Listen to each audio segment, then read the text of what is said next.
오늘은 창세기 10장의 말씀을 묵상하겠습니다. 노아의 아들 함은 아들을 4명 낳았는데 장남 이름이 구스입니다. 구스는 아들 5을 낳았고 그 아들들이 또 아들들을 낳아 손자들이 많이 있었습니다.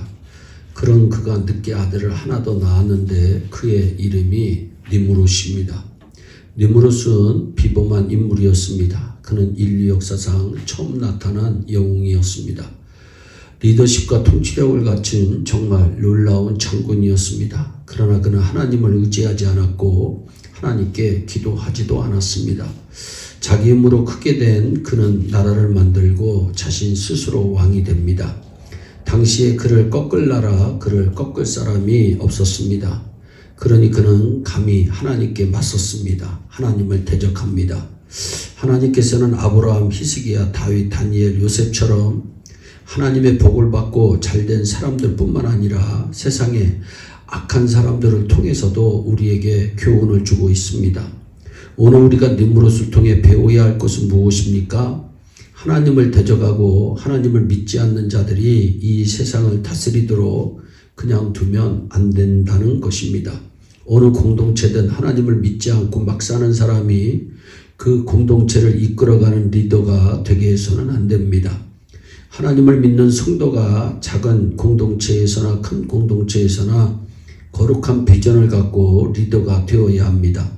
하나님을 믿는 성도가 나라를 다스려야 합니다. 그래야 하나님께 영광이 되고 백성들이 편하게 살게 되는 것입니다. 악한 니므롯은 나라를 다스릴 때 그의 눈에 벗어난 사람을 가차없이 죽였습니다.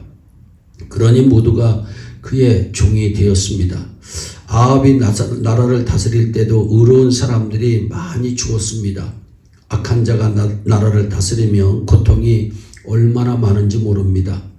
하박국 3장 19절에 하박국 선지자가 무화과나무가 무성하지 못하고 포도나무에 열매가 없고 감람나무에 수출이 없고 밭에 식물이 없고 우리의 양이 없고 예양간에 소가 없을지라도 하나님을 기뻐하고 즐거워하는 이유가 나옵니다. 주 여호와는 나의 힘이시라. 아멘. 나의 발을 사슴과 같게 하사 나로 나의 높은 곳에 다니게 하시리로다.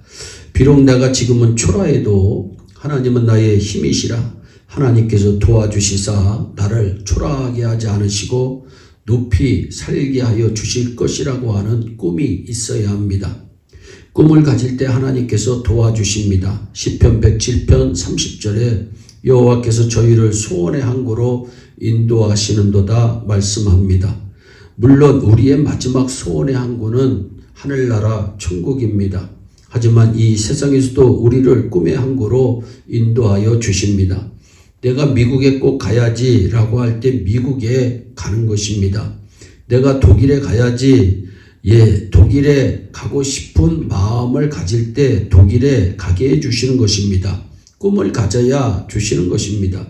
하나님의 자녀는 꿈이 있어야 합니다. 내가 영웅이 되겠다는 꿈이 아니라 내가 크게 되어 세상을 복되게 하고 이웃을 복되게 하고 하나님께 영광이 되게 하겠다는 꿈을 가져야 합니다. 하나님 없이 꿈을 꾸던 니므롯도 나름대로 그 꿈을 이루는데 하물며 하나님 안에서 꿈을 갖고 나아가면 안 될 것이 무엇이 있겠습니까? 언제나 비전을 갖고 꿈을 꾸며 나아가시기 바랍니다. 그리고 하나님의 자녀인 우리는 꿈만 꿀 것이 아니라 그 꿈을 위해 기도도 해야 합니다. 하나님께서는 구하는 자에게 반드시 주시겠다고 약속의 말씀을 주셨습니다. 마태복음 7장 7절에 구하라 그러면 너희에게 주실 것이요 찾으라 그러면 찾을 것이요 문을 두드리라 그러면 열릴 것이다 말씀합니다. 구하라 찾으라 두드리라 천국은 침노하는 자가 빼앗는 것입니다. 부자가 되기를 원하는 자가 부자 됩니다. 유명하게 되기를 원하는 자가 유명하게 됩니다. 몸에 병이 와도 병을 이기기를 원하고 기도하는 자가 결국은 건강하게 되는 것입니다. 행복하게 살려고 노력하는 자가 행복하게 되는 것입니다. 기대를 해야 됩니다. 그리고 노력, 경주를 해야 합니다. 니므롯이 가만히 있었는데 특별한 사냥꾼이 되었을까요? 그는 어릴 때부터 산을 타면서 참으로 나무를 맞추기도 하고 토끼와 다람쥐를 잡기도 하고 화살로 꽁을 쏘기도 하고 호랑이와 곰을 잡기도 합니다.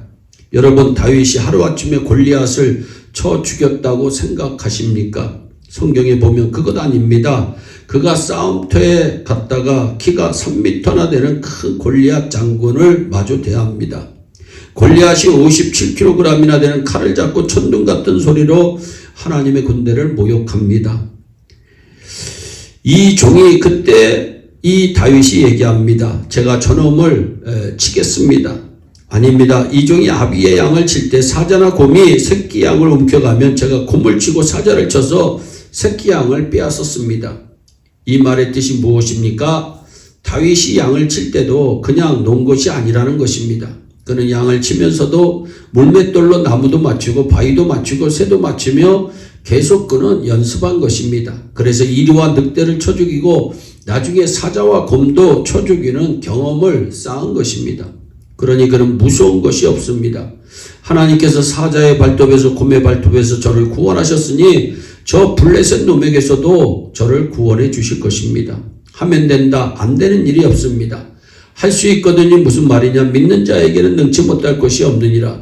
사람은 하나님의 형상을 가졌기 때문에 자꾸 생각을 하면 창의적인 아이디어가 나옵니다. 사방이 다 막혀도 하늘은 뚫려 있습니다.